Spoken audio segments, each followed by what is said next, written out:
que estamos hablando de Dios. Entonces, este misterio que fue dado a conocer desde la eternidad, desde el Antiguo Testamento, permaneció oculto como un misterio y que ahora ha sido manifestado. Vamos a entender entonces cómo las escrituras del Antiguo Testamento verifican la sustancia del Nuevo Testamento y el Nuevo Testamento da evidencia de la autoridad del Antiguo Testamento. El Antiguo Testamento da crédito al Nuevo Testamento y el Nuevo ilustra al Antiguo. El Nuevo Testamento es un comentario de la parte profética del Antiguo. Estas son palabras de Stephen Charnock, un predicador puritano del siglo XVII. ¿Por qué? Porque vamos a ver cómo esta realidad que se venía mostrando a los profetas del Antiguo Testamento, desde la ley en el Antiguo Testamento, les fue revelada y terminada de revelar en el Nuevo Testamento. Le da sustancia porque vemos que algo que se predicó por 1500 años, por más de 40 profetas, bueno, en realidad menos, eran alrededor de 30 en el Antiguo Testamento, se vio cumplido. A lo largo de 1500 años, Dios fue revelando promesas, fue revelando el pacto que iba a ser establecido por Cristo con su venida y con su crucifixión, y quedó visto como un misterio. El ejemplo que muchos ponen es, imaginemos una cordillera. Si nosotros vemos las cordilleras de lado, va a parecer que es una sola montaña unida. Pero cuando vamos acercándonos a la montaña vamos a ver que entre cada pico hay valles. Entonces los profetas del Antiguo Testamento inquirían porque no podían ver, porque veían incluso hasta ciertas contradicciones que existían o parecían contradicciones en las profecías, pero no las podían discernir. Y era hasta el momento que vemos la venida de nuestro Señor Jesucristo, que el velo nos es develado y entonces podemos entenderlo. Vamos, por favor, vamos a leer primero algunas profecías. Son más de 300 profecías las que Cristo cumple con su primera venida. Obviamente no vamos a poder analizarlas todas, pero quiero enseñarles cómo esta sabiduría de Dios que fue planeando todo lo que venía aconteciendo y lo que venía profetizando a través de los profetas, cómo se cumplió en un evento muy singular que es su nacimiento. ¿Sí? Vamos a ir a las profecías, primero del Antiguo Testamento, y después vamos a ir a Mateo para ver cómo se fueron cumpliendo. Isaías 7:14. Isaías 7:14. Si voy muy rápido, por favor, indíquenmelo.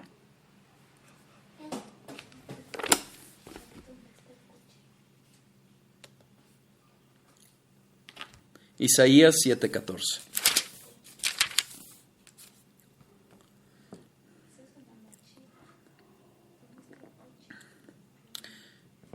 Por tanto, el Señor mismo os dará señal. He aquí que la Virgen concebirá a los hombres, y dará a luz un hijo, y llamarán su nombre Emmanuel. Emmanuel es Dios con nosotros. Pero lo que no entendían es cómo iba a acontecer esto. Cómo una virgen, una mujer que no ha conocido varón alguno, iba a concebir. ¿Cómo iba a ser? No lo sabían. Por eso algunos judíos incluso hablaban de que no iba a ser una virgen como tal, sino que iba a ser una joven, porque esa palabra puede también aplicarse en cierta forma a una joven. Pero lo cierto es que Dios está hablando de una virgen.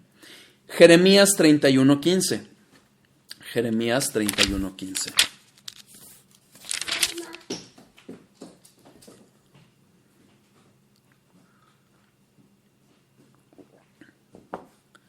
Así ha dicho Jehová: voz fue oída en Ramá, llanto y lloro amargo. Raquel que lamenta por sus hijos y no quiso ser consolada acerca de sus hijos, porque perecieron. Esta es una profecía que se da acerca del Mesías y se habla de ese llanto de niños. Vamos a ver cómo en el Nuevo Testamento se cumple con el nacimiento de Cristo, pero sobre todo vamos a ver que Dios tenía un plan para ello. Miqueas 5:2. Miqueas 5:2.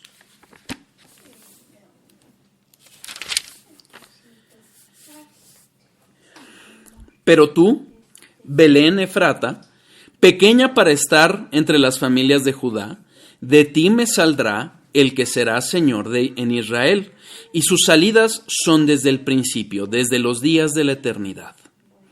Entonces, ese Mesías, esa virgen, iba a dar a luz a un bebé en Belén. Así estaba profetizado. Sin embargo, Oseas 11,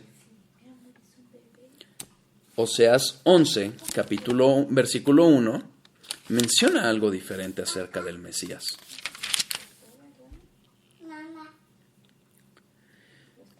Cuando Israel era muchacho, yo lo amé, y de Egipto llamé a mi hijo.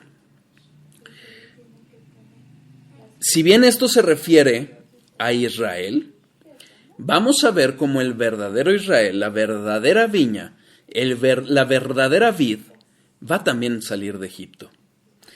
Vamos entonces a empezar con la profecía de la Virgen. Más adelante voy a llegar de dónde conocían que venía Jesús, el Mesías cumplido. Nuevamente, Isaías 7:14.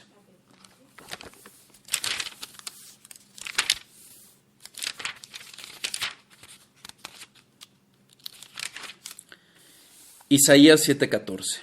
Por tanto, el Señor mismo os dará señal. He aquí que la Virgen concebirá y dará a luz un hijo, y llamará su nombre Emmanuel. Esa es una de las profecías, una de tantas profecías que Isaías menciona. Pero fíjense, Isaías 9:6. Porque un niño nos es nacido, hijo nos es dado, y el principado sobre su hombro, y se llamará su nombre admirable, consejero, Dios fuerte, Padre eterno, príncipe de paz. Solo concibiendo una virgen de el Espíritu Santo iba a poderse conjuntar en un solo hombre, en una sola persona, las dos naturalezas, la naturaleza humana y la naturaleza divina. Emmanuel, Dios con nosotros. Mateo 1, del 18 al 25. Vamos a dar un buen de vueltas, así es que espero tengan paciencia. El nacimiento de Jesucristo fue así. Estando desposada María, su madre, con José, antes que se juntase, se halló que había concebido del Espíritu Santo.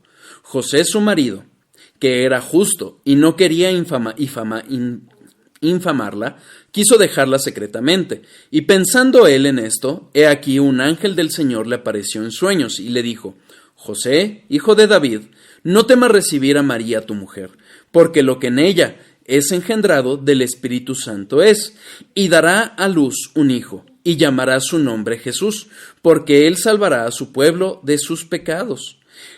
Todo esto aconteció para que se cumpliese lo dicho por el Señor por medio del profeta, cuando dijo: He aquí, una virgen concebirá y dará a luz un hijo, y llamará su nombre Emmanuel, que traducido es Dios con nosotros. Y despertando José del sueño, hizo como el ángel del Señor le había mandado y recibió a su mujer, pero no la conoció hasta que dio a luz a su hijo primogénito y le puso por nombre Jesús. ¿Qué es lo que sucede? Esto que había profetizado Isaías acerca de la concepción de una virgen, ¿cómo iba a ser logrado? ¿Cómo una virgen iba a ser concebida? Pues de la única forma que lo pudo haber hecho Dios, es decir, sin que un hombre interviniese. Intervino el Espíritu Santo. Y solo de esa forma iba a poder nacer ese hijo que es Emmanuel, Dios con nosotros, el Padre eterno del que habla Isaías. Es decir, alguien de la misma naturaleza del Padre y de la naturaleza humana. Esa sabiduría de Dios había ordenado que esas profecías que parecían distantes fueran cumplidas. ¿Cómo? A través de su Espíritu. Vamos a Jeremías 31:15. Jeremías 31:15.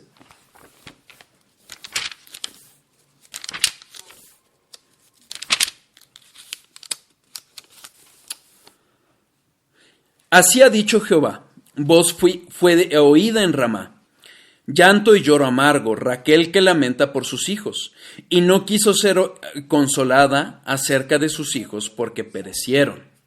Fíjense, Mateo 2, 17-18, Mateo 2, 17-18.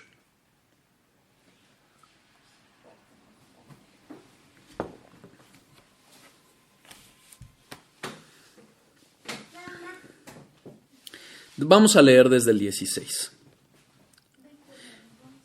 Herodes entonces, cuando se vio burlado por los magos, se enojó mucho y mandó matar a todos los niños menores de 2 años que había en Belén y en todos sus alrededores, conforme al tiempo que había inquirido de los magos. Entonces se cumplió lo que fue dicho por el profeta Jeremías cuando dijo, voz fue oída en Ramá, grande lamentación, lloro y gemido, Raquel que llora a sus hijos, y no quiso ser consolada porque perecieron. Dios había profetizado que esto iba a pasar. ¿Y cómo lo cumple? Aún a través de un rey impío, como es Herodes. ¿Por qué? Porque Dios es soberano sobre la historia. Pero además, ¿por qué lo había mandado? Porque había un plan dentro de la sabiduría de Dios para dar cumplimiento a las promesas que había dado. ¿Qué leímos en el profeta Miqueas? Miqueas dijo, capítulo 5, versículo 2. Pero tú, Belén Efrata, pequeña para estar entre las familias de Judá, de ti saldrá el que será Señor en Israel, y sus salidas son desde el principio, desde los días de la eternidad. Nuevamente, si nosotros prestamos atención, se refiere al Señor de Israel. ¿Quién iba a ser ese Señor? Dios mismo, porque solo sus salidas son desde el principio, desde los días de la eternidad. Solo Dios existe en la eternidad y solo se iba a conjuntar así la naturaleza divina de Dios, de Jesús en la Virgen, concebida por el Espíritu y siendo ese Señor nacido en Belén. Mateo 2, versículo 13. Después que partieron ellos, he aquí un ángel del Señor apareció en sueños. A José dijo, levántate y toma el niño y a su madre y huye a Egipto y permanecerá. No es cierto, perdón, estoy leyendo en la otra. Duda. Sí. Hoy desde hace rato, perdón, apenas la vi. Dice, ¿por qué Dios pidió a Abraham el sacrificio de su hijo? ¿Quién dice? Coco, creo, o sí, Coco. ¿Coco? ¿Por qué Dios pidió a Abraham el sacrificio de su hijo? Ok. Deseaba probar su fe. Okay. Pero si él es sabio y omnisciente, él sabía que podía confiar en Abraham. ¿Para qué lo hace? Ok, ahorita contestamos eso. Si quieres, ahorita la contestamos. Me hacen una pregunta acerca de Abraham, del nacimiento del sacrificio que Dios le pidió a Abraham de Isaac. No sé si la voy a contestar aquí porque es una contestación larga, pero déjenme ver. Para no perder el hilo, ahorita voy a contestar. Voy a seguir en esto y hago una pausa para contestar si me da tiempo esto. Perdón, es Mateo 2, versículo 1. Cuando Jesús nació en Belén de Judea, en días del rey Herodes, vinieron del oriente a Jerusalén unos magos, diciendo, ¿dónde está el rey de los judíos que ha nacido? Porque su estrella hemos visto en el oriente y venimos a adorarle. ¿Qué es lo que sucede? Dios había prometido que el Mesías nacería en Belén. ¿Cómo llega? Entonces llegan unos sabios de Oriente que seguramente tuvieron acceso a las Escrituras por el exilio que sufrió el pueblo de Israel hacia Babilonia y habían inquirido a través de ellas, a través de ciertas formas, de incluso la astrología. Dios es soberano en todo ello. Y ellos supieron que el nacimiento se había acercado y sabían que era en Belén. ¿Por qué? Porque como lo leímos en Miqueas, el Mesías saldría de Belén. Y entonces vemos que sale en Belén. que nace en Belén. ¿Qué es lo que sucede después? Viene